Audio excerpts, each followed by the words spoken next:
Hi, this is Gilbert Gottfried, and this is Gilbert Gottfried's amazing Colossal podcast. I'm here with my co-host, Frank Santopadre, and our engineer, Frank Verderosa.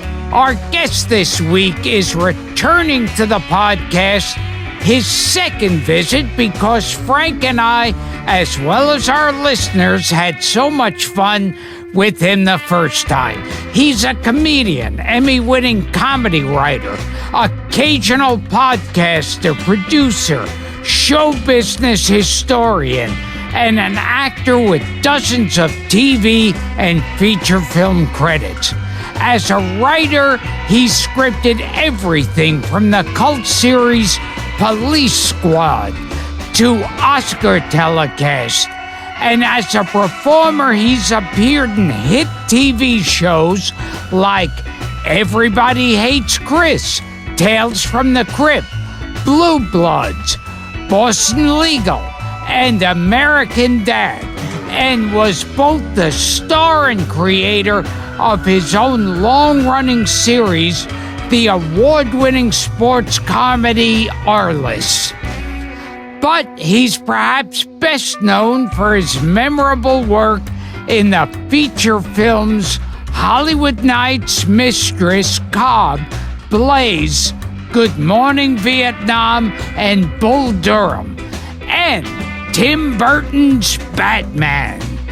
Now, celebrating its 30th anniversary in a career spanning 5 decades, he's worked with everyone from Robert De Niro to Madonna to Jack Nicholson, and hung out with everyone from Martin Landau to Sean Connery to Robin Williams. Please welcome to the show an artist of many talents and a man who isn't afraid to share his opinions on anything and everything. The always shy and retiring Robert Whul. Well, thank you, Gilly. That was great. I guess all the 5 decades now. I met you when I started, so you're old. I know. You guys actually remember meeting? You remember the moment? I don't know the exact moment. Would it have been the Improv? It had to be the Improv or the comic strip, one of the other. Yeah. I mean, in the 70s, yeah. assumedly. Oh, yeah. That's scary. And a couple of times when I went out to L.A., I stayed in your house. That's right. That's right. We go back a long time. It's good to see. Good to talk to you. Did he replace what he ate, Robert, when he stayed? No. Gilbert's great. Gilbert's great. all these stories about Gilbert they're all half true.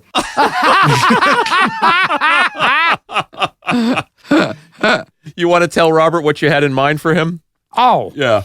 Well, we just had on Neil Sedaka. Cool. Yeah, great and Neil Sedaka sang his Haftorah.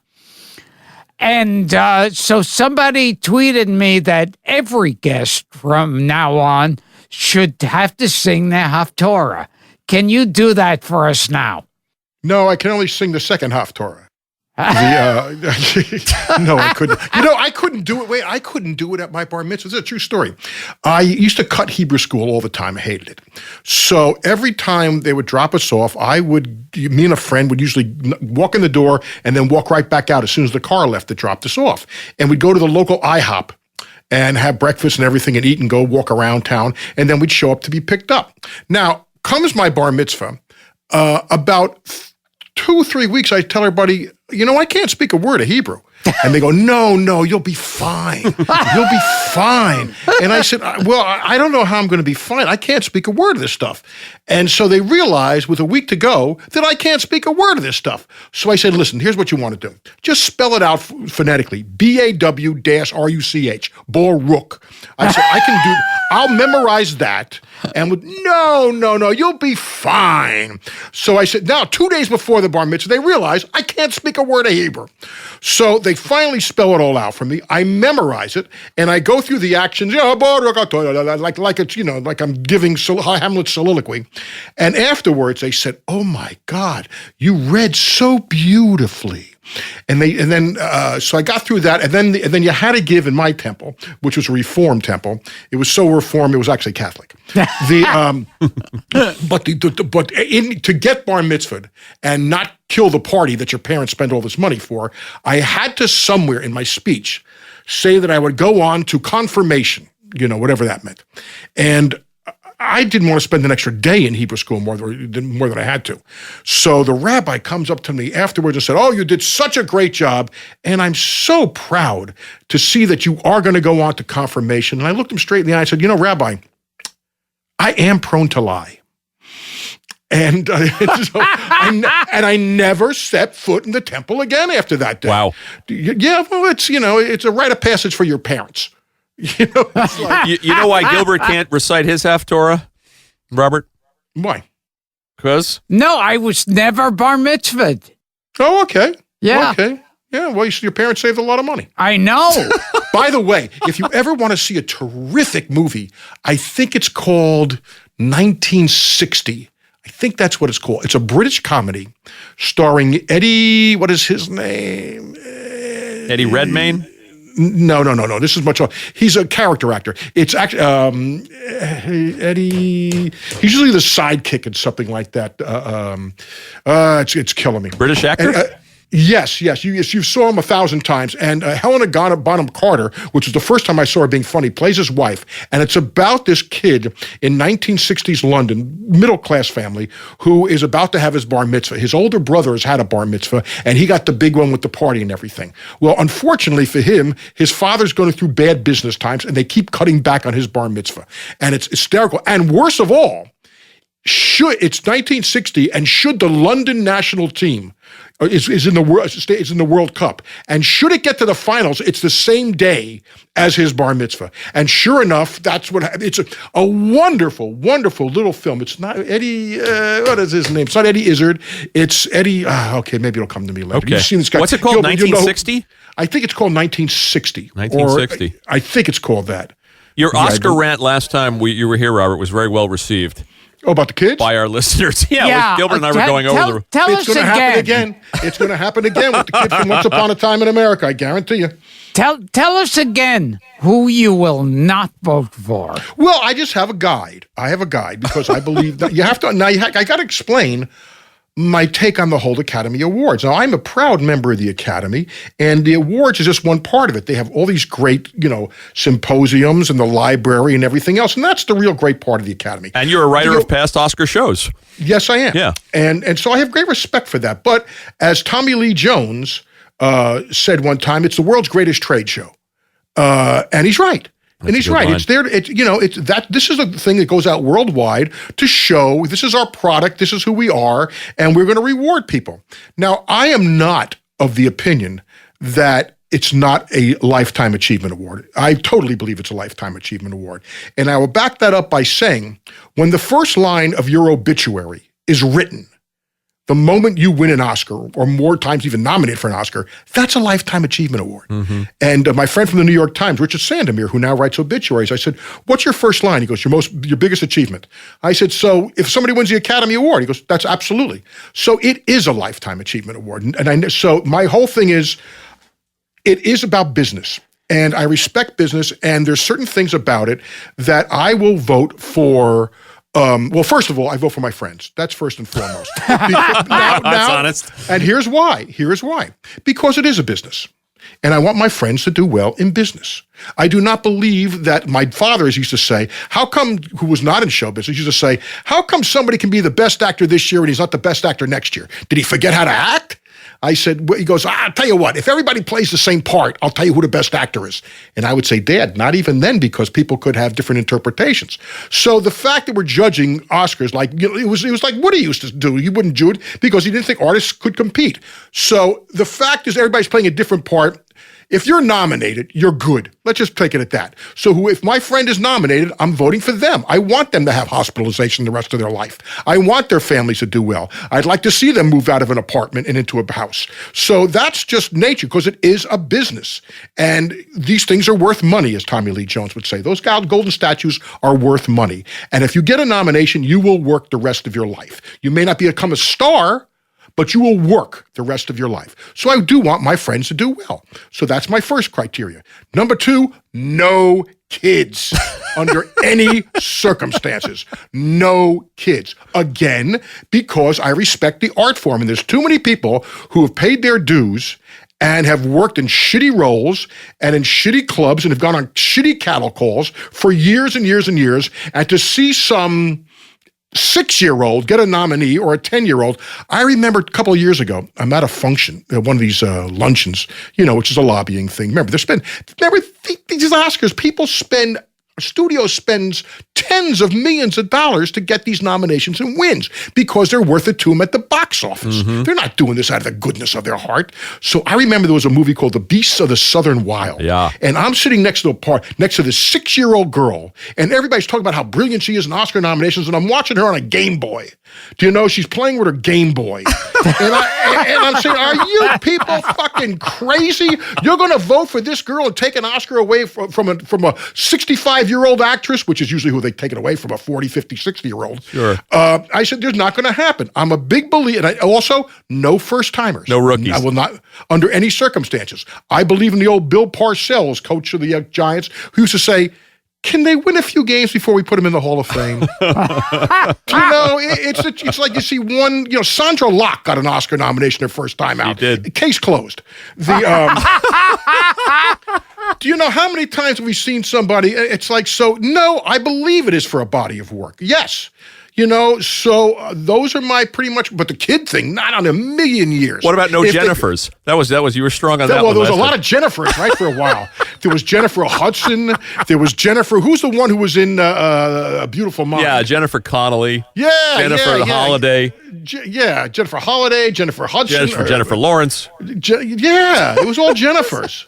And by the way, they're all young. You ever notice that? In fact, if I'm not wrong, in the last 30 years, 25, 30 years, there's only been about 3 women under 35 who've won an Oscar. I think, you count Meryl Streep, the woman who won last year for The Favorite, and I think Judi Dench and Helen Mirren. Everybody else, and I'm talking about Best Actress, Best Supporting Actress, is under 25, 30. Yeah, of course, most of the parts are written for them too. Yeah, so. Interesting. Well, this is a question for both of you guys. What do you think of the Oscars without a host? I thought it was fine. Yeah? I thought it was fine. Here's the problem. Well, what do you think, Gilly? What'd you think? Yeah, I think it's just as boring as the ones with the host. You're indifferent. Well, here's the thing. When I got to work with Billy the first few years, the one thing we were respectful of at that time was that you're the host of the Oscars. It's not your show. It's not at that, it's not the Billy Crystal show. It's not the David Letterman show. It's the Academy Awards. You're there. So we back up. We make sure we can kill with the monologue. Do your first 6-8 minutes. The first 10 minutes of the show is yours. After that, get out of the way. Don't do bits. Everybody now started, Billy did it too. They all stop the show and do bits. And it's like, what the fuck? Nobody cares about going next door to the movie theater and giving everybody popcorn or getting pizza. It's like, you got to remember something else about that crowd. When you're in the Oscars, most of those people the Oscars, let's say, started what do they start at 5 o'clock here? That means that since 2 o'clock in the afternoon, probably earlier, these people in the audience have been getting ready. They've spent thousands of dollars to get ready for this thing, because most of them the studio don't buy tickets for, unless you're an actor or a director. The other ones you have to pay for yourself. And then they got to pay for their gowns, and they got to pay for their limos, and they got to pay for everything else. So it costs about $5-10 grand to go to this thing. Now they get there at about 3 o'clock, because you got to be there 2 hours early, and they have not eaten. Right? So they sitting there. The show starts at 5 o'clock.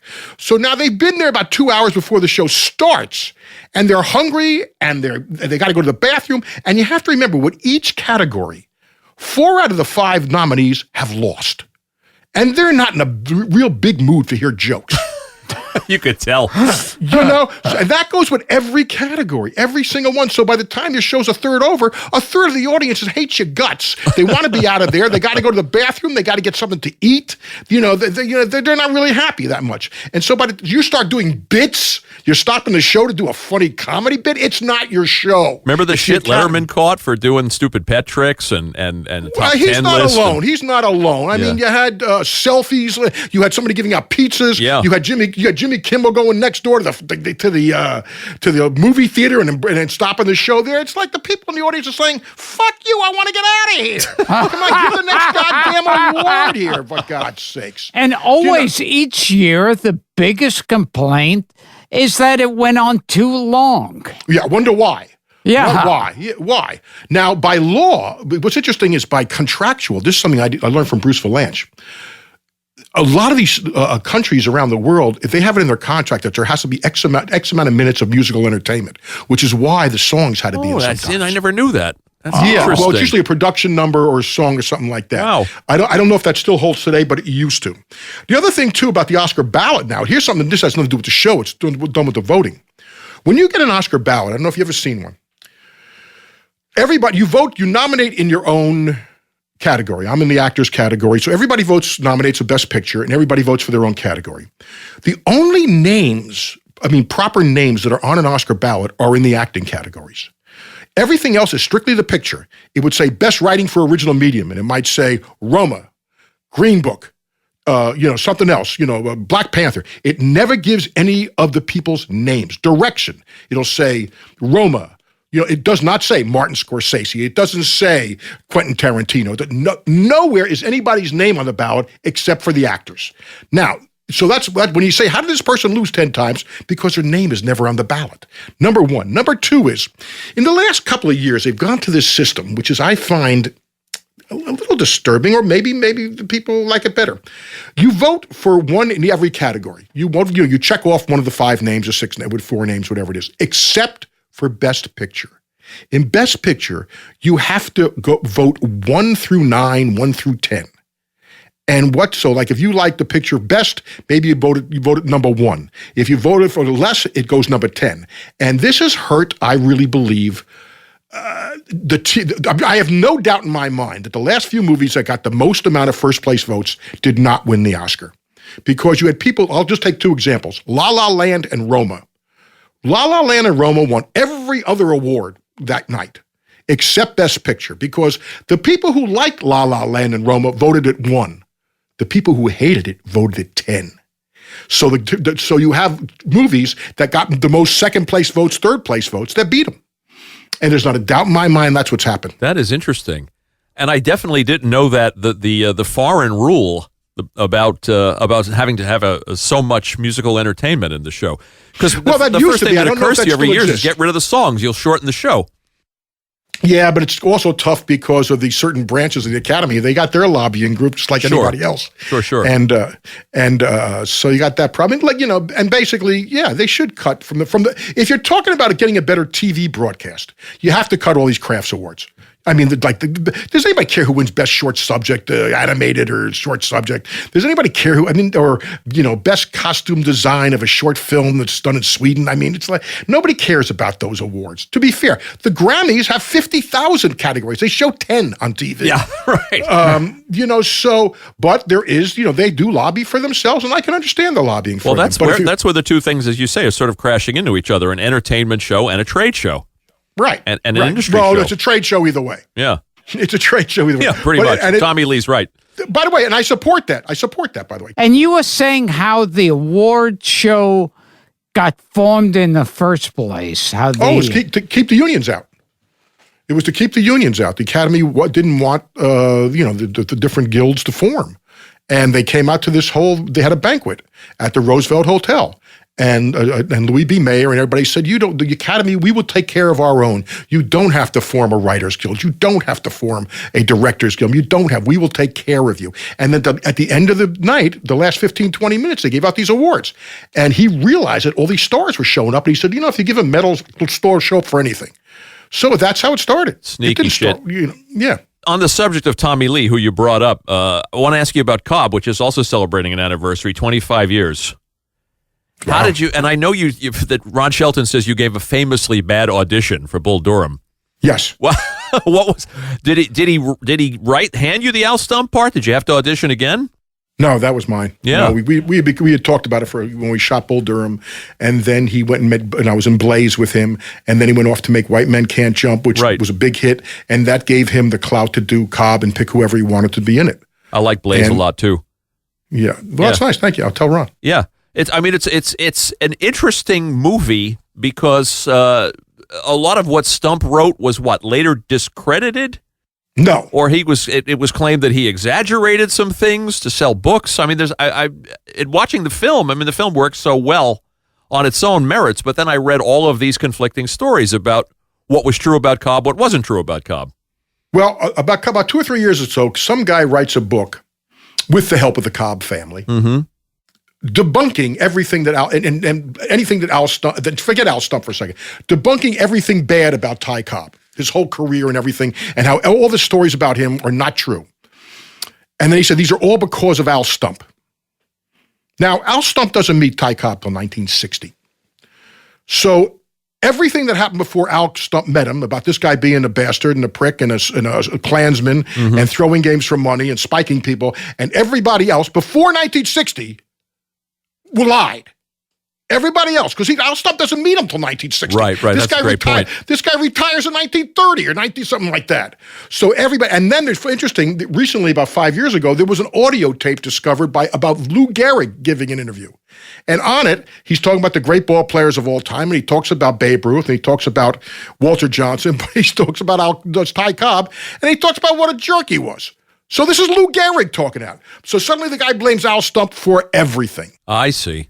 So, it sold some books, but, how come no one's ever, here's a story. In the first Hall of Fame class, which is another story, the Hall of Fame is that, whenever I hear about this guy took this and this guy did that and this guy shouldn't be in and this guy, let me explain that the first guy they voted in was Ty Cobb, who was a racist, a bigot, threw games for money, went into the stands and beat up a quadriplegic who was helping him. Yes. He may have killed a man, wife beater. And this was the first guy they put in the Hall of Fame. So whenever I hear this holier-than-thou morality clause, I get a little kick out of it. But interestingly enough, Cobb would not take the picture. If you see the picture of the first class in the Hall of Fame, Cobb wouldn't take it because he didn't like some of the guys who they voted in with. So Al Stump, I don't know if Al Stump was even born then when that was taken. Interesting. So, it's all revisionist history, and that guy had to sell some books. And by the way, with the help of the Cobb family. Right, so it might have been, it might have been revisionist history because the family had to give their... Yeah. Had to give their okay. Which is, everybody does revisionist history. Yeah. If you want to see revisionist history, go see Once Upon a Time in America. In Hollywood. Gilbert would like to ask you about Jewish players. Oh, yeah. He's interested in Hank Greenberg and Perfect. Sure. And Rod Carew. That's right. Now, the famous thing about the Oscars, and that is, we all know these, there are certain roles and certain movies that the Academy just gets an erection about. Oh, you mean the GIMP factor? Yeah, the GIMP, or a beautiful actress being ugly.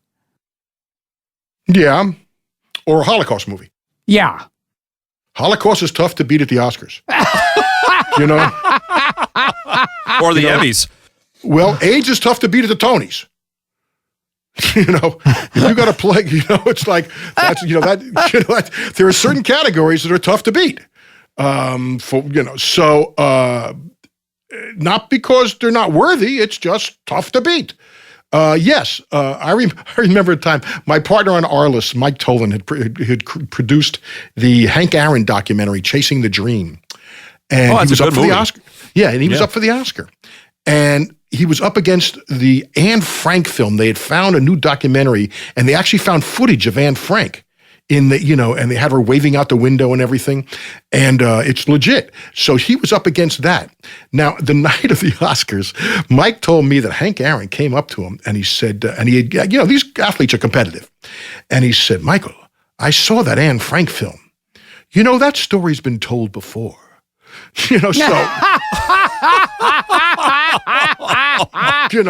Of course, he's not wrong, but the Anne Frank movie won, so that's a tough one. But you're right, of course. There was a year when every Oscar nominee one year was an alcoholic. It was a year Albert Finney was up for Under the Volcano, and I think it was Paul Newman was playing... Oh, and The Verdict. I think The Verdict. Yeah. It was like every single actor in the category played an alcoholic. That's interesting. Every single one of them. People like that. The hardest thing to do is comedy. And that's why, for years, I was lobbying for getting a category for best comedy, because it's a different animal. It's a totally different animal. And I said, come on, they give out best animated film. They got best documentary. Why don't you give out best comedies? And Tom Sherrick, the great, he was the president of the Academy at the time, and a legendary vice president of distribution and marketing at 20th Century Fox said, Robert, I 100% agree with you. And from a marketing and distribution standpoint, it's great because it allows me to put on a poster nominated for best comedy. And he says, but the Academy will never do it. And you know why? And I said, I know why. It's because the Golden Globes do it. He says, that's exactly right. Oh, interesting. And I said, I don't care where a good idea comes from. If it's a good idea, it's a good idea. Now, interestingly, Ron Howard has been in favor of this. Even Harvey Weinstein in his day was in favor of this. A lot of people are in favor of this. But the Academy, because the Golden Globes do it, the Academy won't do it. Because you can count on one hand the number of Oscar-winning comedic performances in the last 25 years. Kevin Kline. What about films? What about films? Films. Annie Hall and what? What's since Annie Hall? That was 77. Well, Shakespeare in Love, Shakespeare sort of a romantic comedy. Was a but that's comedy. about it. And then that makes all these comedians in movies want to do their really pretentious dramatic film. Well, you want to play Disraeli, don't you, Gil? Oh, yeah. Don't you want to do a serious role, Gil? Well, yeah. In fact, I saw this. It's Walt Disraeli. Going off of Cobb again, Robert, because you're a big movie buff. Why are biopics so hard to do well, in your opinion? I saw a great one, by the way. Did you see Love and Mercy? It's a few years old. Did you see Love and Mercy, the Brian Wilson movie? I did. Very well done. For half of it. Oh, you didn't like? You only liked half. The younger half. Yeah, I didn't like the older. Well, I mean, and you've been in a couple of good ones. Why is it? One of them, but Cobb did not make any money. Cobb was a tremendous failure. I remember playing golf one time. Cobb bombed at the box office. Right. Now, because of the MLB network and cable, it's getting a second life, and people are catching on to it, and it's finding a good cult audience. But I remember one time I was playing in the Lexus Challenge golf tournament, which was a celebrity golf tournament for NBC, and I was playing with Sean Connery in a foursome with Sean Connery. And Connery was walking with me and he goes, you did that movie Cobb? I said, yes. He goes, I like that movie.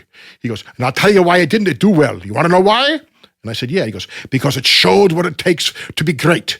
And Americans don't want to see what it takes to be great. And I said, well, that's interesting. I got to tell you, but it bombed in the UK too. You should know that. That's interesting. Sean Connery is a Cobb fan. Yeah. Because it was about, tough guy. I mean, I was looking today. I mean, Raging Bull. I mean, well, you're in Good Morning Vietnam, which is pseudo biography. It's about Adrian Cronauer. Yeah. Okay. Yeah. It's sort of based on a true story. That's right. Yes. That's right. But there's so few of them. Did you see the Queen movie, the Freddie Mercury? Yes. What'd you think? It's okay. Why do you think that so many of them are half-baked or hard to do well? Well, see, but I said I thought it was okay, but it's a tremendously successful movie. True. I mean, the guy put on a pair of buck teeth, lip syncs, and wins an Oscar. Okay. To me, that's kind of like you did a movie by Gene Kelly, but you didn't dance. But that said, he's good. But that did very well. I said, and also the Elton John movie I liked too. I liked it too. I liked it too. Yeah. But people, that's a different thing because that's jukebox musicals. Yeah. And people like the music. Good point. I mean, yeah, they took liberties. The fact in the Freddie Mercury movie that when they does the Wembley Stadium thing for Live Aid, he didn't even know he had AIDS at that time. He isn't entitled 5 years later. Oh yeah, they mess with the. Well, they all do. I mean, look at Argo. Argo, right? I liked Argo. Terrific piece of entertainment, but the whole third act never happened. That whole scene at the airport never happened. That's whole Hollywood. Well, it's so ridiculous in Argo that they have to stop the plane and they use rifles and blast the door open. Wouldn't that have stopped old planes from leaving at that point? And wouldn't it have stopped the plane if an army car was chasing after it? Again, it didn't happen, so what difference does it make? It's like, it's a movie, it was a good third act, it worked. It's a lot of time, it's the old line, Billy Wilder, don't give me truth or logic, give me emotion. So Hollywood's not in the truth. It's not in the history business. I know you're a Wilder guy, too. Hollywood is in the entertainment business. True. They made 2 movies about Thomas Edison. One is Young Thomas Edison with Mickey Rooney, and the other one was Edison the Man with Spencer Tracy. And in both of them, they portray Edison as this kind of avuncular, absent-minded, good-natured guy. Edison was a motherfucker. Edison was the most ruthless businessman that ever lived. Edison once Edison was in the AC/DC wars when he was up against Westinghouse, who owned the patent on the DC, and Edison had AC, or vice versa, forgive me. Whichever one, Edison tried to crush Westinghouse. And how he did it was, there was an elephant named Topsy I was going to mention Coney the Island. elephant. I know Have you this, seen yeah. this? Sure. Well, you've seen it. Well, Edison, who helped invent the electric chair, by the way, hooked up the Westinghouse's electricity, and in fact, he tried to copyright the term Westinghoused to mean electrocuted. Didn't happen.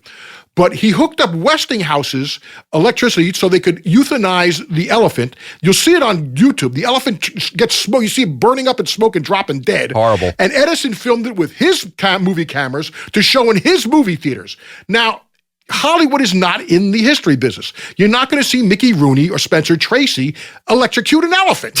If it was Christopher Walken, maybe. Christopher Walken is Edison. And I remember there was one year, I think one of it was The English Patient. Right. And the other one was like 3 days in Tibet or whatever the hell. 7 years. 7 years in Tibet. And they found out in real life, both those guys were Nazis. I didn't know that. Yeah. And, that they conveniently. Well, look at A Beautiful Mind. Yes. I mean, that Russell Crowe movie, they whitewashed this guy's story. Yeah. He was Nash. he was gay and a homophobe, anti-Semitic. He impregnated, when he was a class teacher, he impregnated one of his students and has never paid a penny of child support. And they gave this Best Picture. So maybe the whitewashing is partially the answer to why so many biopics And I heard that don't work. in A Dolphin's Tale, where Morgan Freeman is the brilliant doctor who comes in, they said it was actually 2 Scottish doctors that made the tale. Well, that's interesting because I've also heard that Finding Nemo, the Nemo was not really animated. It's a real fish. And the fish lobby just isn't very strong, Here's a bad biopic that I've heard you talk about, Robert, the Babe Ruth story. One Gilbert and I love to talk about. Love it. Love that movie with William Bendix. Yep. Yes. Oh, come on. It doesn't get any better than that. I mean, the guy's 50 and he's in school. And he doesn't know how to swing a bat. And, forget that. It's by the way, as bad as it is, it's better than the John Goodman version. Oh, I've never seen that one. Oh, yeah. Oh, that's really One Arthur Hiller made. Not because of John. Not because of John. John's a great actor. But baby, it's hysterical. I mean, it's just, you can't stop. Tears come down your face. But by the way, and that's part, this whole thing, now there's no bigger baseball fan in America than me, but part of the charm and the romance of baseball, where they get into the Hall of Fame stuff, is because we've grown up on a bunch of movies that, made baseball, and I love, like I said, there's no bigger baseball fan than I. know, sure. But we've done that. I mean, my friend Jeffrey Lyons, his favorite movie is Field of Dreams. And it wasn't until I pointed out to him, I said, yeah, I like the movie a lot, except when James Earl Jones gives this speech at the end of the movie, and he says, Ray, it's about baseball, Ray. Because baseball reminds us of all that was once good in America and can be good again. And I'm sitting there saying, wait a minute. If it reminds us of all that was good, how about the fact that you couldn't play until 1947 and that everybody was coming out from behind the fence was all white? I go, what? How are we missing this Good point. thing? And it's funny how many people never thought about that. And Jeffrey says, I never thought about that, but it's still a great movie. It's like, yes, it is, but come on. That's a little bit, you got to do that. Did you ever see a movie about the Negro Leagues? You must have seen it because you're the big baseball guy. Bingo Long? Yeah, Bingo Long. John Bingo Badham's Long's fun movie. Yeah. Fun movie. Yeah. Bingo Long traveling. James Earl Jones. There you go. Yes, it is. In fact, I'll see Billy D. Williams when I'm at Chiller Theater. I'm going to be. Hey, Gilly, have you done any of these Comic Cons? Oh, yes. I did one, and I'm going to do another one. I'll take, because of the 30th anniversary of Batman. That's my only connection, but it's a good one. I had a really good time, and I'm going to do Chiller Theater. I'm doing another one in Mohegan Sun in a couple of weeks, and Billy D. Williams will be there. So I haven't seen Billy D. Oh, you're doing Batman. the Terrificon. Yeah, I am. Yeah. I am, and I haven't seen Billy since Batman.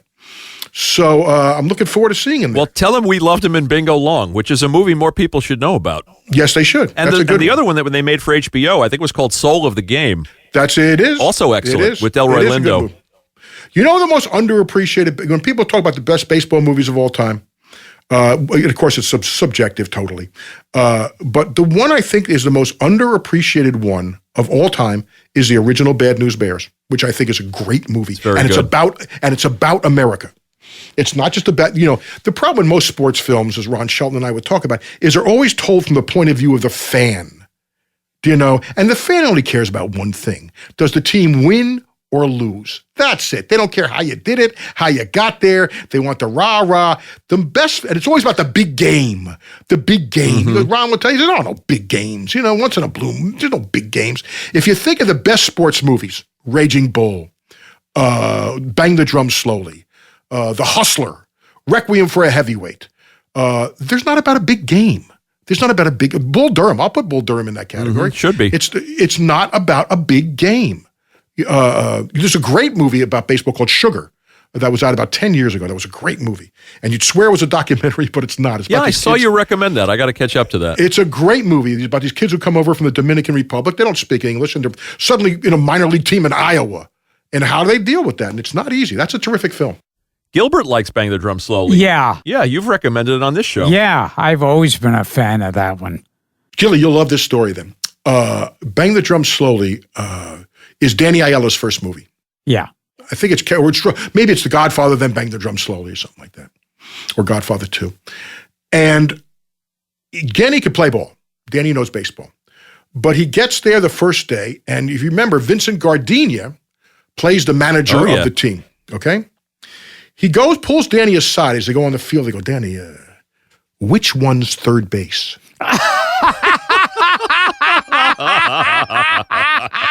Fantastic. Are you ready? Wait, Coda. He's nominated for an Academy Award. And you told a great story the last time you were here about when it was during the House of Un-American Activities and Cecil B. DeMille. Yes, very famous story. Yeah. Can you tell that story? Oh, that's a great again? one. I was at a wedding this last week, and I was one of the people at the wedding who's a close friend of the groom's, which was the best wedding I've ever been to. I got to tell you, this guy, my friend Tom Todoroff, was up in Connecticut, who's one of the great acting teachers in America and around the world. He got married to his longtime girlfriend, and he had it on his property, and it turns out that Jose Feliciano lives a mile away, and he comes over and sings 4 songs. Wow. It was and the Cowsills are friends of his. Wow. So they got up and sang. It was really cool. But anyway, he went to school at Juilliard with Alexander Payne, the filmmaker. And Alexander and I were talking about great films. And I mentioned the story again about the famous, I think it's 1952, 53, I might be off on the year, the famous DGA meeting where this is during the Hollywood, this is during the Blacklist, and this is during the House Un-American Activities Committee. And Cecil B. DeMille wanted everyone to sign a loyalty oath. And Herman Mankiewicz, I think it's Joe Mankiewicz maybe. Joe Mankiewicz was on the opposite side totally. Joe Mankiewicz, of course, did All About Eve and a lot of great movies. And there was a big fight about this thing. And Cecil B. DeMille was leading the way. In fact, the famous scene where he wrote down, who are the people who are against this? And he said, it's Billy Wilder. It's William Wyler. It's Fred Zinnemann. He laid on this thick accent to make his point. And the evening was going his way until finally a voice, a hand came up in the back, and they called him. He stood up and he goes, "My name's Jack Ford. I make Westerns." Now, everybody knew John Ford. I mean, he's John Ford. He had 110 Academy Awards with him. And he said, CB, you know more about movie making than anybody else in this room. In fact, you know more about putting people in seats than anyone else in this room. But I don't like what I'm hearing from you. And I say we go with Mankiewicz. Now, what makes this amazing is that John Ford was part of a troupe of Victor McLaughlin, Ward Bond, who, if you look under anti-Semite in the dictionary, there's Ward Bond's part. Yeah, he didn't like liberals either. Oh, no, he was the worst. John Wayne was there, but the difference with John Wayne was John Wayne would respect you if you disagreed with him and stood up to him.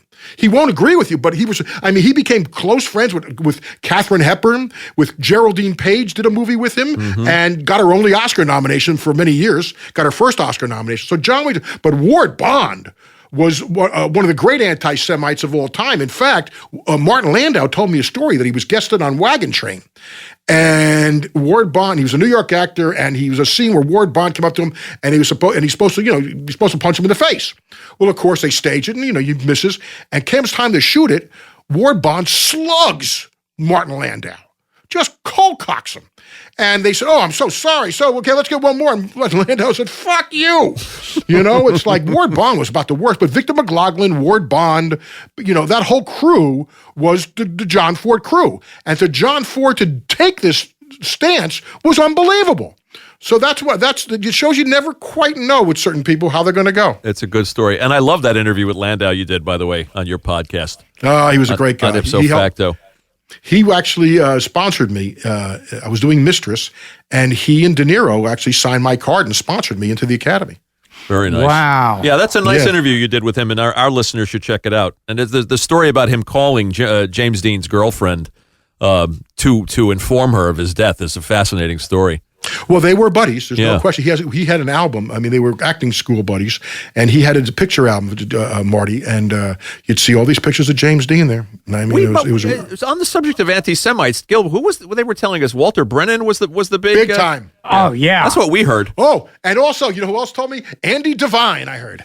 Yes. Andy Devine was an anti-Semite. Now, Charles Durning, who's one of the great human beings of all time, and Charles Durning not only was a World War II vet, he was one of the soldiers who opened up and the camps. Yeah. He was one of the guys there, and didn't talk about it. And he told me a story about Ned Beatty going off on the Jews. Yeah. And so that's his firsthand. And he was there. And Charlie, who would not, after seeing the camp, would not tolerate any kind of bigotry or hate. He almost went after Ted Beatty. They had to hold him back. Beatty denies the story. I'm sorry. I'll believe Charlie. I trust Charlie. Gilbert's making a list. You had your anti-Semite list. Another one was this character actor, Eugene Pallette. Yes, I heard about him too. Now, do you know who Frank Fay was? Yes. Credited as being Frank the first stand-up. Yes, Frank Fay is generally credited with being like the first stand-up comic, although Will Rogers might take issue with that.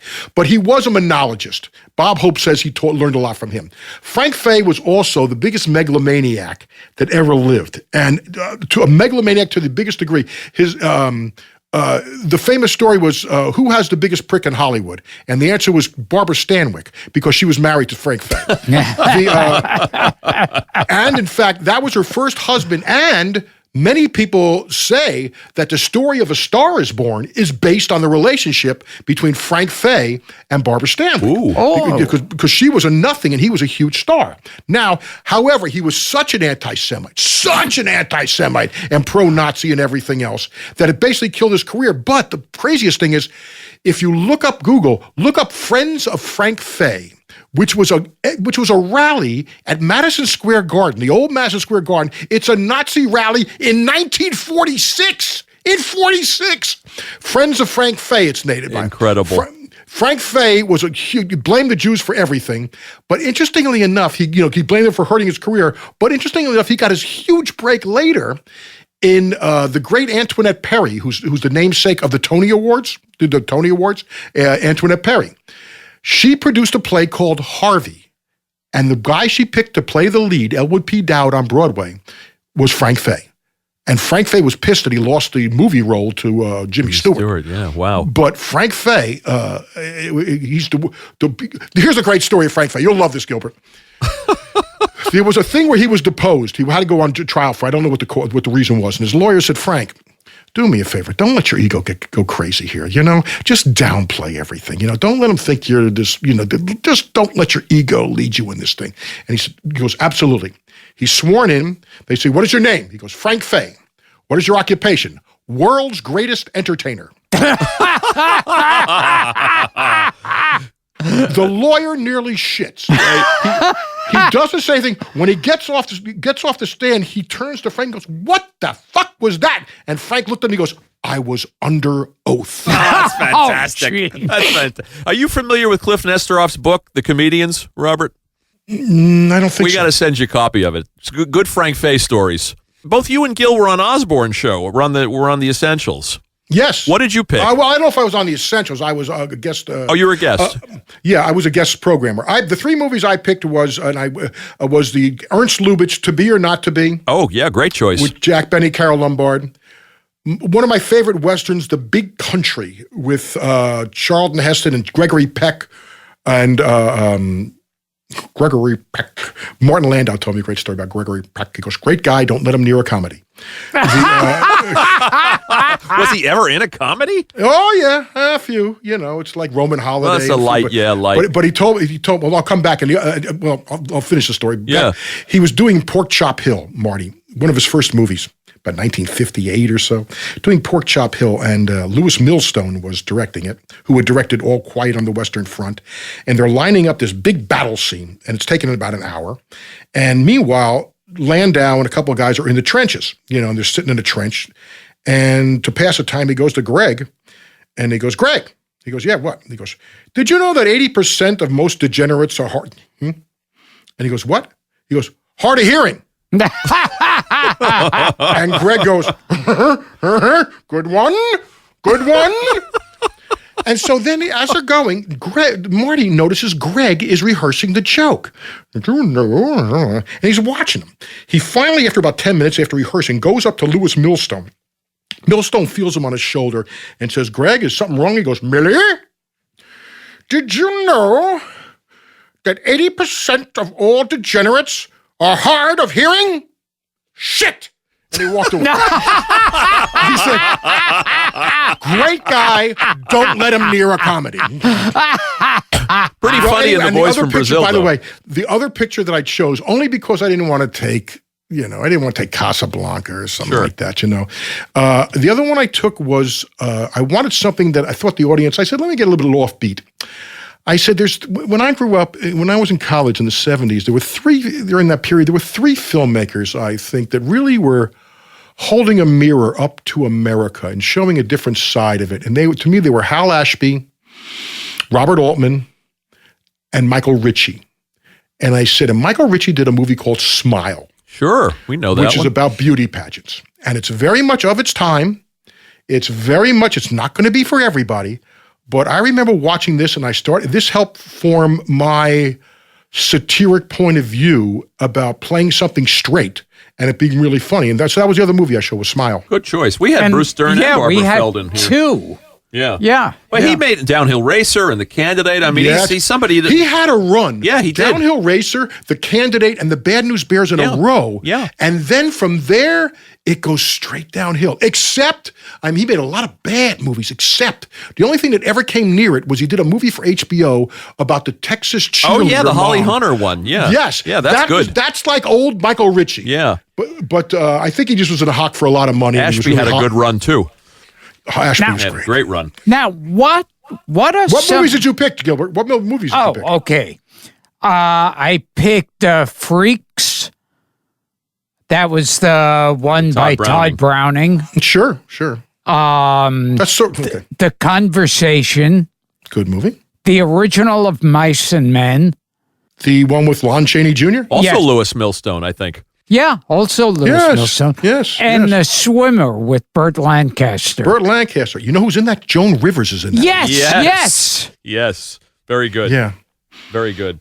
Oh, well, those are good. Those are offbeat movies. It's funny that out of we didn't really pick any comedy. Well, I guess To Be or Not to Be. Oh, Smile too. I'm wrong about that. Yeah, I remember when the guy was talking about mine. They said they were shocked that I didn't pick any comedies. You didn't pick any comedies when we started doing those movie recommendations on the show, and never recommended a comedy. No, you went something like 16 weeks. Boys from Brazil, Mr. Klein, Bobby, Edward G. Robinson movies. Yeah. Hello, Bobby. Yeah. A great thing about that podcast, your podcast, Robert, as I was saying, the bookings, the Joe Bologna episode, too, another guy we missed out on here. Not only Landau, two guys we were trying to get. What a joy to hear the two of you guys talking baseball and Brooklyn baseball. Oh, he was great. Joe Bologna was a great guy. He started out as a director, he was a director of commercials. And then he and Renee, then they started. Wasn't it great him talking about lovers and other strangers? Wonderful. And how they screw, it's like the guy didn't realize what the hell was funny. You know who else? Gilly, you know what I watched about 2-3 weeks ago? It was our After the Fox. Oh, there you go. After the Fox was on. It's great. It's so good. Who is the fox? I am the fox. Who are you? I am me. But until we talked about it, did you know it was Neil Simon? Yeah, it was Neil Simon wrote it and Vittorio De Sica directed it. I spoke with Neil Simon about it one time. And he said never let anybody direct a comedy who doesn't speak the language that you're in. That's a good piece of advice. He said, because he had no idea. But what he'd do is he would turn to Sellers and he'd go, "Is that funny?" And Sellers would say yes. Because there's stuff in that movie that is just, and the most underappreciated performance in the history of comedy. Oh, wait. By Victor Mature as Tony Powell. Yeah. Victor Mature's daughter is on Facebook and she listens to this podcast. And she got very excited when she heard you guys singing the After the Fox theme on your last episode. It's back rack. It's another back rack song. And I thought Martin Balsam was very funny. I recently did a play reading with his daughter. Talia. I talked about Marty and I talked about After the Fox. Akim Tamirov is great in that. Oh, yes. It's a great cast. But Victor Mature, when I got to meet him, Gil, I was at a charity golf tournament. The Frank Sinatra used to have a charity golf tournament and Victor Mature played in it. And I came up to him, I said, "I want to talk to you about one movie." And he said, "After the Fox." I said, "Yes." And the same thing, Robert Stack was also at that tournament. And I said, "I want to talk to you about one movie." He goes, "To Be or Not to Be." I said, "Yes." That's funny. Well, it's the same way when I met James Garner. Now, James Garner, by the way, most of these guys know Garner, we all play cards at Norby's house. That's where I met him. I didn't meet Landau. I met him at Mistress. But Joe Bologna and all these guys, it was a card game. Norby Walters, just to explain to our listeners. Yeah. Norby Walters is an old-time agent, and now he hosts like a dollar card game, and every old actor, plays in this game. Bryan Cranston plays, and Jimmy Woods and a couple other guys too. But mostly it's all of us old guys. Or I'm the kid there. But Peter Marshall played the other day. Peter Marshall is 93 years old. Yeah, and sharp. And sharp as a tack. And you know how, Gilbert, we talk about stories and you say, well, this guy worked with Jack Nicholson, and this guy worked with Martin Landau. Or this guy, once saw Jack Benny and stuff like that. You know who he was telling stories about? I was with Jason Alexander. He's saying, I remember when I saw Jolson, and we sat and Jason and I looked at each other. Jolson? You saw Jolson? I mean, it's like, holy shit. He talked about how Jack Benny ripped off a bit of his. He was a part of a comedy team, Noonan and Marshall. Oh, yeah. Yes. And he talked about how he did it, and that Jack Benny ripped him off. And he did it, and Benny came to him later and says, "I did your routine. I just wanted you to know." It's like, thanks, Jack. It's like, he did it in London and everything. We had Peter on here. I got all these guys from the card game. That's where they came from and stuff like that. Was Eli Wallach in that card game too? No, Eli's an East Coast guy. Okay. He's an East Coast guy. He was a great man, though. Yeah, I know you worked with him on Mistress. Mistress had it was the best acting class of my life.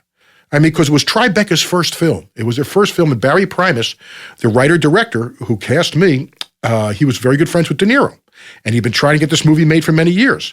And they picked me, and Bette Midler had a little something to say in it because she had seen me at clubs a couple. She was very helpful to me, and so I auditioned a couple of times. And I got into a fight with Barry, and he liked that. So he cast me, but listen, it was De Niro, Danny Aiello, Eli Wallach, sure, Christopher Walken, Martin Landau, great cast, Gene Smart, when Laurie Metcalf played my wife, Cheryl Lee Ralph.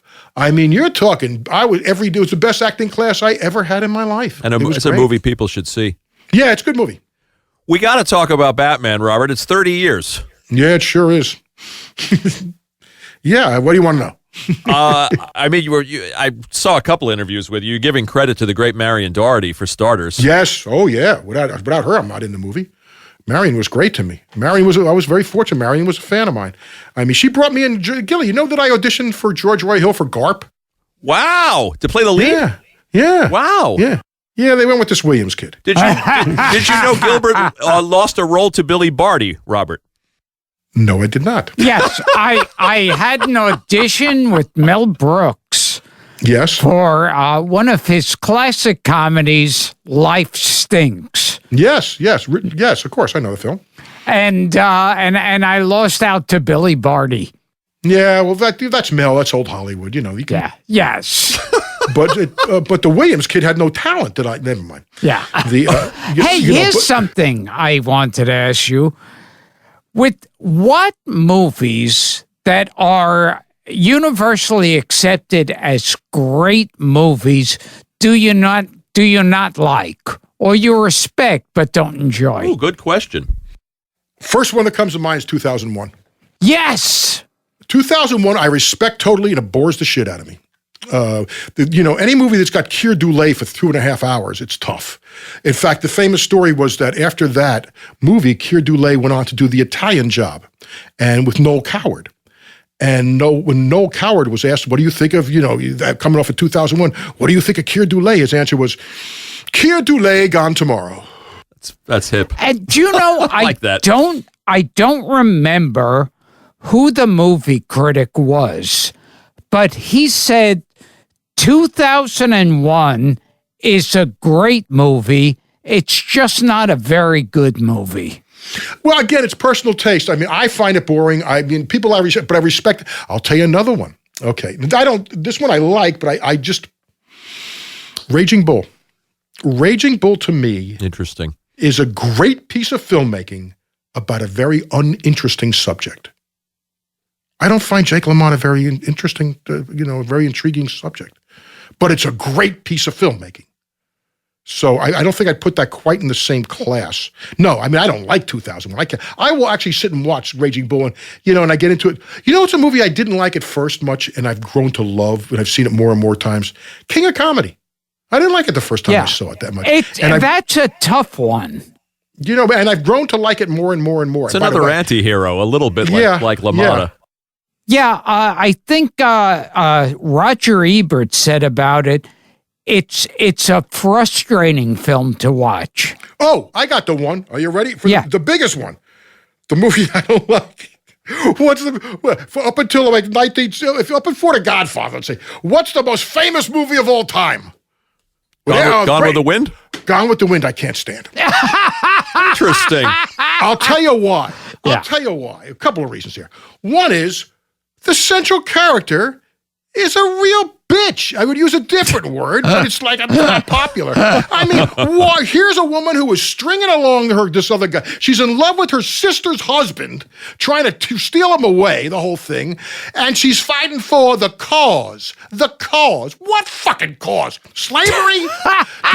There is a great play that was written called Moonlight and Magnolias. I forgot who wrote it. They did it at Lincoln Center some years back, and I actually auditioned to play Ben Hecht.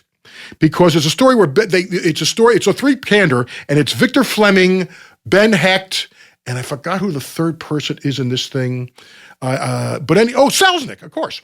And Hecht was called in to write, because it's in trouble, and Hecht wants no part of this thing because he goes, wait a minute, what cause? Why are we making this a hero? She's doing this, she's cheating on this guy, she hates this guy, she's going behind him, here's the guy who loves her, she's treating him like shit, and they're fighting for this cause? What cause? Slavery? And he hated every second of it. So I have a problem with Gone with the Wind. I just don't. Interesting. This is not the craftsmanship of it, I'm not talking about that. I just don't like the lead character, and it's like I'm not rooting for her.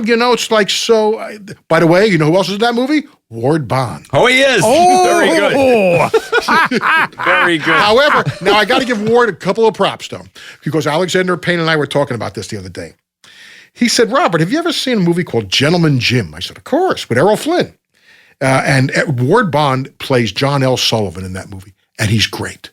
He's great in the movie, I have to say. So I have to give him his props there. You got to separate the personal from the professional. But, there's one there. But Gone with the Wind. So far I did Gone with the Wind. What else was on your list, Gilly? Oh, God. I don't know. There's a few. I asked the question, and it's like I don't know if I have any. I'll give you a more recent one. Yeah. There Will Be Blood. Yeah. Oh, yeah. Yeah. That's the Emperor's New Clothes, as far as I'm concerned. Good acting, though. Yeah. I'm an oil man. Yeah, I'm doing my best, John I just Huston. didn't get.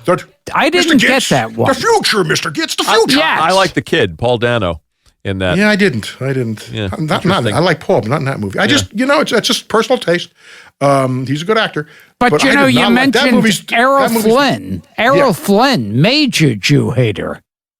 I never heard that. There was a guy who wrote the book, said he was a Nazi, and everybody tells me this guy wouldn't give a fuck about anything. He just wanted to get laid. Was he supposed to be a Nazi spy? That part was a little nutty. People could write, and then the Lincoln was gay, and Errol Flynn is a spy, and it's like anybody can write anything. Ty Cobb's a sweetheart of a guy. He's Santa Claus. I'm going to go back to Batman only because the fans demand it, Robert. Yes, of course. The most expensive movie made to date at that time, point, yes. which I didn't know. Absolutely. Yeah. So a lot of obviously a lot of pressure riding on Burton, but you give him the lion's share of the credit. Without a doubt. Now, but I have to say, he does get the lion's share, but I have to say, John Peters and Peter Guber were really good producers. They got this thing made. Michael Uslan tried forever to get it made. Yeah. Yeah, and I got to give him props, but it's Tim Burton. It's Tim Burton's vision. I was not a fan of the TV show. It was too jokey for me. It was too campy for me. So when I read the first draft, the first script of Batman, I said, boy, this is going to work. And I said, Tim Burton's doing this? This is the right person. Then came the casting of Michael Keaton. And people don't remember the shit that caused. I mean, if there was social media back then, there is no way I don't think Warner Brothers would have been able to put up with Michael Keaton's casting. Because I don't know if you remember how much shit Mr. Mom is playing Batman. I mean, in England it was Mr. Mum. But it was like so. But then I knew Michael from stand-up, and I had seen Michael's movie called Clean and Sober. Yeah, and he is great. And Michael Keaton might be my favorite actor working today. I'll tell you, an underrated film. Gilly, did you see the one about Ray Kroc? About McDonald's? Oh, I didn't yes. I didn't see I saw it 3 times. I love that movie. What was the name of that thing? That's another. It's called The Founder. The Founder. That's like Cobb. It's like I really enjoyed that movie. And you see what a scumbag Kroc was. Yeah, but at the same time, he was, exactly, but he was brilliant. I mean, the other guys didn't want to bend an inch. They didn't want to do anything, and he just said, you're wrong, and he took it over. And, and he was pretty, of course, he takes the other guy's wife at the end, which is very funny. But Michael has done work. I mean, The Founder. Good work. He's one of those can do no wrong guys. Birdman. What about Spotlight? Good movie, Spotlight. Yeah. I mean, Michael's done such movie great called work. Game 6. Game 6 I have seen. I like that movie a lot. Yeah. So then you had Jack Nicholson, I mean, which at the top of it, I mean, he's the biggest star in the world probably at that time. And he's such perfect casting. And the studio wanted him. He just done The Witches of Eastwick for them. And there was a lot of money. And Prince had just done Purple Rain, so they were going to shoehorn these Prince songs in, even though Tim didn't want it. He didn't want the Prince songs. No. Tim did not have Final Cut or anything like that this time. But and it's crazy, and they are intrusive, but they work. Yeah. It does work. And I mean, it was just, and the Anton First, we shot at the Pinewood Studios in London, and I would go to work every day and see Gotham City. And it was just something to see. I mean, it was just a lot. I was really fortunate, I was super what do you fortunate. remember about Nicholson? Didn't you guys drive to work to the set? A couple of times he gave me a lift. Usually coming back from the set. I mean, he's the greatest raconteur in the world. He could tell stories. He's talking about,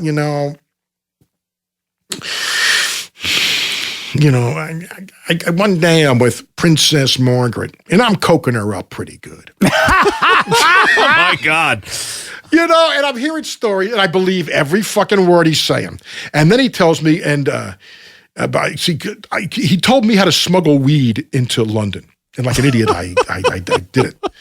He'd say, Bobby, what you do is you mail a fan letter to yourself saying, you don't know me, but here's a little something to keep you going. That way, if they catch you, you go, I don't know who the fuck this guy is. That's clever. Now, and I did this, and believe me, if I would have spent the time preparing for the part as I did, grinding up the weed and putting it in there, I would have been much better. Much better.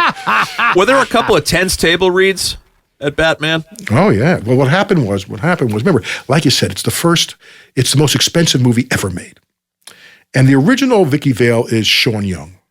She's come over, and she's been in the news because there was a thing with her and James Woods, and she was leaving voodoo dolls or some shit with James Woods. They'd done a movie called The Boost together, and she was in the news a lot. And John Peters had a hard-on for her. He wanted to fuck her. So she's Vicky Vale, and we have a table read. And about 2 weeks before shooting, we all got over there for rehearsal, and there was a table read, and it was Marion Dougherty was there, and and John Peters and Peter Guber, and Tim, Jack, Michael, Sean, and me. And we go through the table read of the first draft of the draft, Sam, and it goes really well. I mean, it went well. You could feel it in the room. I mean, God damn, we're onto something here. Now, as is custom, after you do something like this, you go and get everybody's notes. The director goes over. Jack's got some suggestions. Michael's got his thoughts. And you do it in order. You do it in rank order. Jack goes first, then Michael, then Sean, then me. And when some things get taken out, some things get moved in. They add a little here, take away a little there. Well, so now comes a week. We're only days away from shooting, and now all the changes have been incorporated into the script. And now the big brass has flown in. I mean, there's twice as many people at the table read. You have all the chairman of Time Warner and the chairman of Warner Brothers, and everybody's at this table read. And it's going pretty damn good again. And then Sean, who has lost a couple of lines, suddenly says, I feel like I'm disappearing from the pages. And then for the rest of the read, reads her part in a monotone like this. And all the energy goes out of the room. Now you got to remember, people's big jobs are at stake here. The first day of shooting is they're shooting the scene between Jack Nicholson and Jack Palance. They're going to shoot Jack Palance out in 2 days. So while they're doing that, there was a scene where Vicky Vale and Bruce Wayne are on Wayne Manor, and they're going horseback riding on the estate. So Michael and Sean go horseback. They go with the trainer and the wrangler and everything. They go horseback riding, and Sean gets thrown from the horse and separates her shoulder. Now, I don't know this till I arrive on the set because I wasn't shooting that day, but I decided to go for solidarity, team player.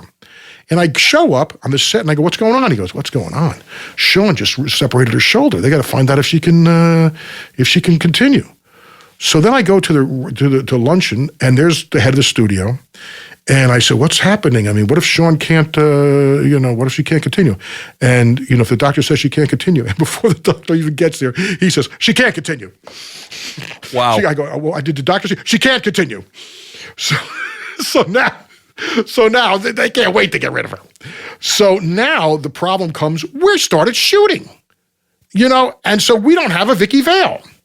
So the first choice, John Peters says, let's go to Michelle Pfeiffer, because they had just done The Witches of Eastwick together, which was a huge hit for Warner Brothers.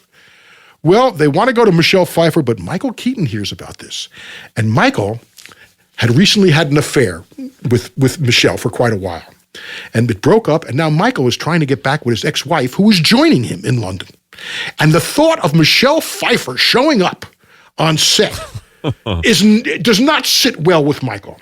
And Michael can be tough. Michael's a Pittsburgh kid. And Michael says, there is no fucking way that Michelle Pfeiffer is setting foot on this set at this time. There is no fucking way. I will go after you and I'll rip your throat out. And John Peters is a boxer. He's a pretty tough guy. And so they back away, and then they go to Kim Basinger. Now, she's got to be on the set in 48 hours. You think she's got some leverage? Her agent's got some leverage in negotiations? So not only does Kim get the part, she gets her assistant to come with her. She gets to design her own outfits, which drew the wrath of the two-time Oscar-winning costume designer, Bob Ringwood, a great designer and a great guy, and who she keeps waiting for 3 or 4 hours. But she had such leverage. And on top of that, within a week, she's moved in with John Peters. Wow, it worked. So it worked out. Yeah, but I got to tell you, at the end of the day, the movie's a pretty big hit. Yeah, I mean, with all of those things going wrong, yet everything manages to gel. Yeah, in fact, I would say, what's interesting about the Batman series is the first series, not the Dark Knight. I'm going to take them separately. That's a different. The Burton and the Schumacher films. Yes, right. If you put the Burton and Schumacher films back to back to back to back to back, my theory is every hour gets worse. The first hour of the first Batman is dynamite. The second hour is pretty good. The next hour, the first hour, the second Batman Returns is okay. The second hour is like, then come the Schumacher movies. And his sensibilities is much more like the TV series. Yeah, it's a little campier. Oh, a little bit campier. Yeah. Nipples on Robin. Come on. Yeah. The bat suit and stuff. Yeah. You got to know Joel. Joel used to, Joel's a little bit more flamboyant.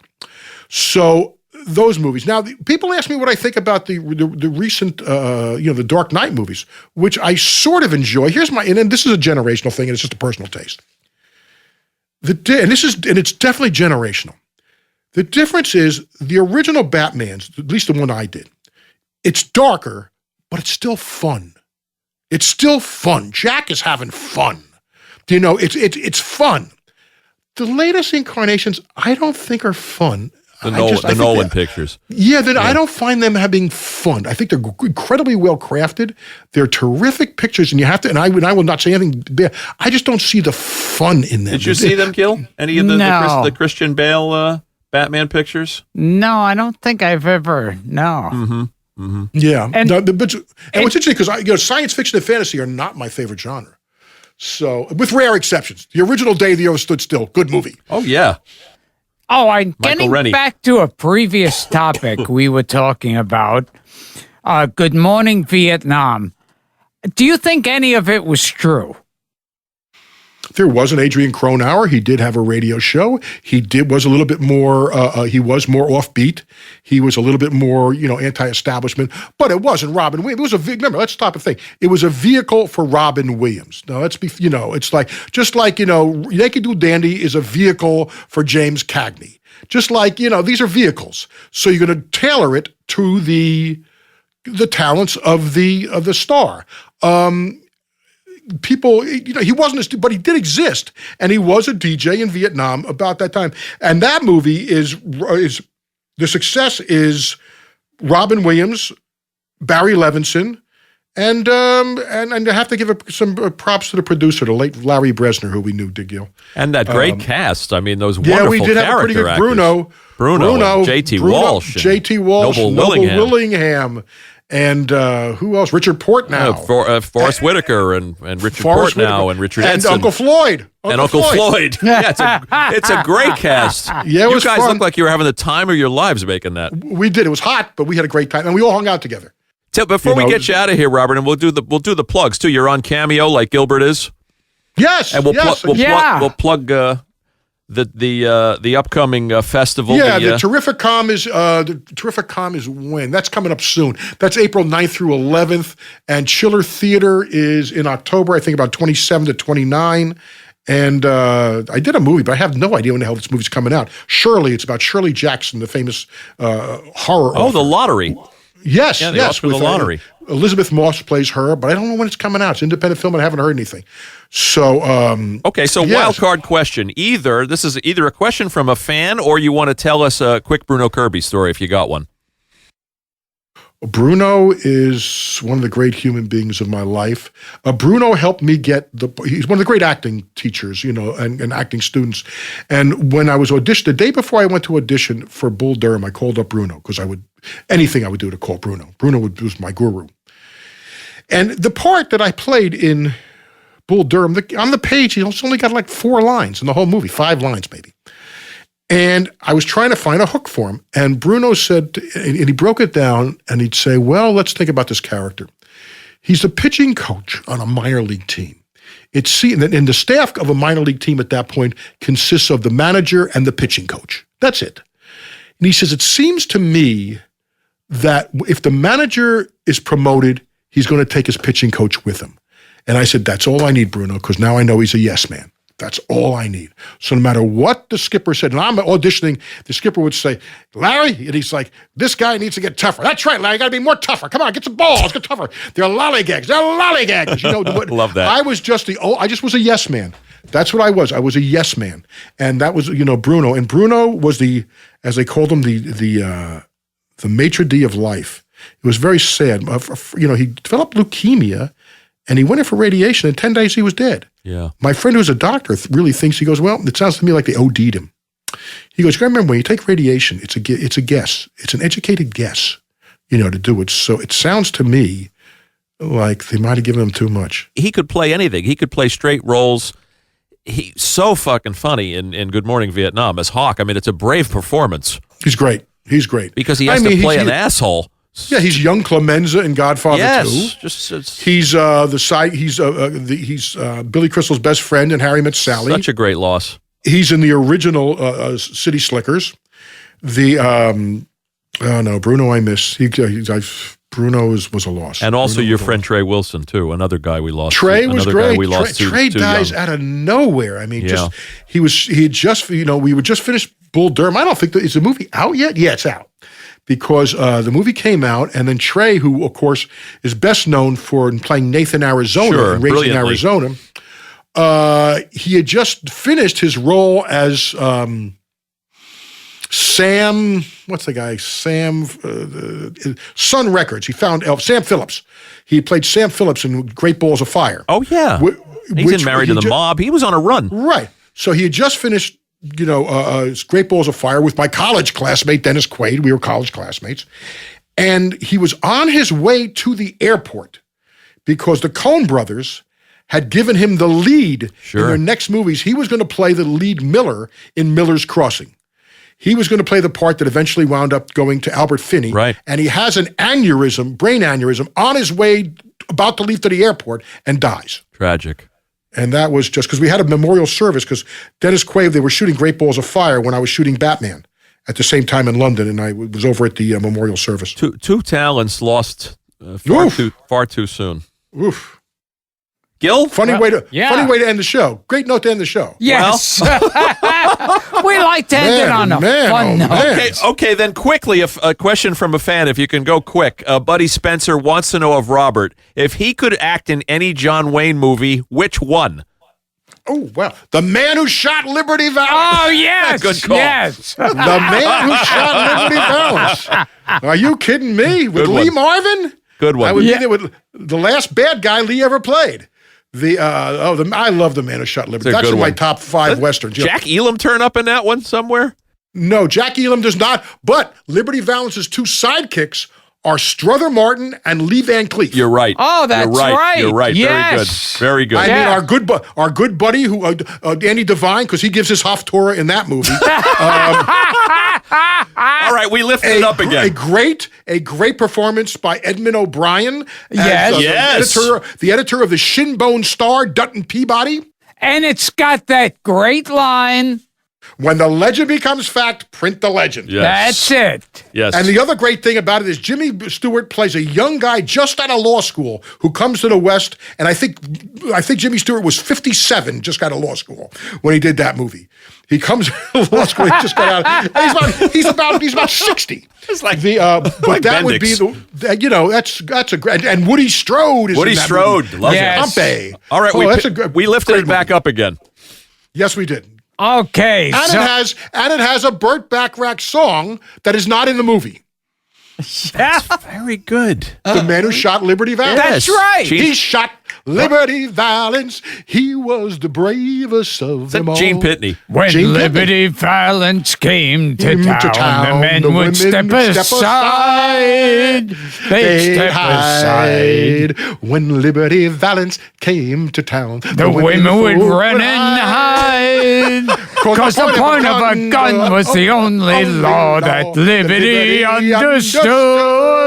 The man who shot Liberty Valance, he shot Liberty Valance. He was the bravest of them all. We're going to send you guys on tour. Hal David, Backrack and Hal David, and the song's not in the movie. Wow. I didn't know it was Burt. No wonder it was so catchy. Robert, you're the kind of guy we could talk to for hours and do all this stuff. So, okay, this has been Gilbert Gottfried's Amazing Colossal Podcast with my co-host Frank Santopadre, and we've been talking to the very funny, our friend, Robert Whul. Where can people see you and get autographs and hang out with you and Billy D? That's Terrificom. That'll be at the Mohegan Sun Casino, August 9th through 11th. And then Chiller Theater is in Parsippany, New Jersey. That's October 25 through 27. You know what's going to be there? Tony Danza did it last year. And I don't know if Tony's doing it this year, but something I'm going to talk to Tony, because if he is, we have never done any Hollywood Nights reunion. Yeah, and boy, is that a cult film. We'll come see you, Chiller. Outside of Batman and Arliss, I get stopped more for that than anything else, Hollywood Nights. We'll come see you in Chiller if Gilbert's not on tour. Yeah. Okay.